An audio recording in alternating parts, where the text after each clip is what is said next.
Hello and welcome to another video. My name is Rob and I'm a Spanish language learner. And this week I've been just looking at how to introduce myself, and I'm going to do a very simple introduction in Spanish just to keep the Spanish on the video. And I've done a bit more, but I don't want to sort of speak about it yet. I'm not very fluent in that kind of area of how I speak. So without further ado and onwards with the talking, I will introduce myself in Spanish and then I want to ask a question actually. So here we go. Hola, me llamo Rob. Simple. So, hello, my name is Rob.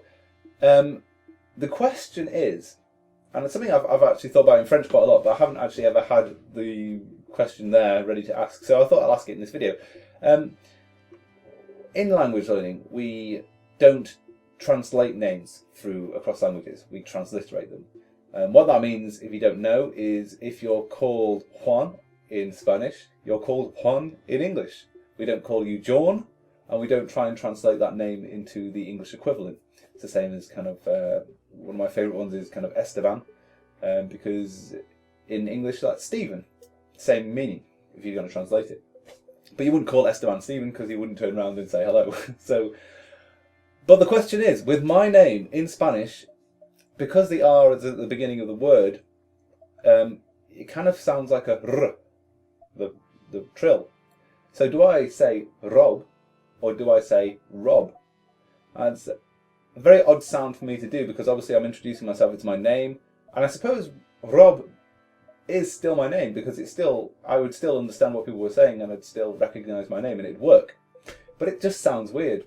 And then if you think about like Roberto in Italian, because my sister's father-in-law is Roberto. It's just an interesting thing. I just thought, would you do that? Do you add the accent and the well, it's not really an accent, it's more the pronunciation of the letter in that alphabet to the word?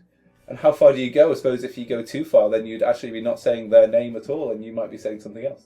Because, you know, yeah, it's a bit weird, isn't it? I don't know. Let me know what you think. That'd be interesting. So yeah, this week I've had actually quite a good week in Spanish. It's not been too heavy because I'm trying to keep it light because I'm focusing really heavily on my French.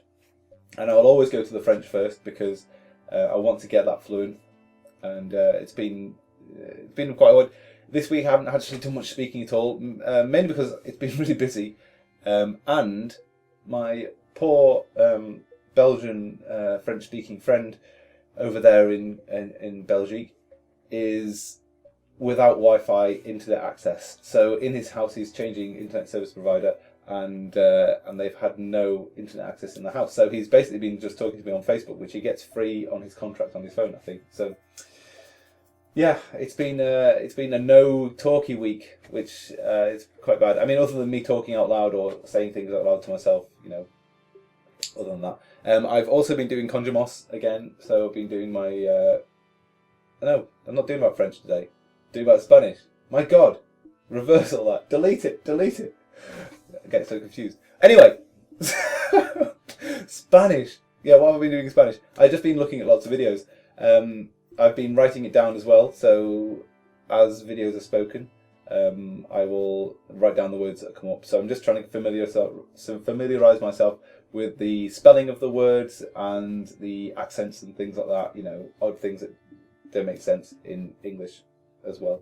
So yes, but I am trying to focus less on the writing and spelling and more on the pronouncing and speaking, because I think that's more of a powerful kind of tool.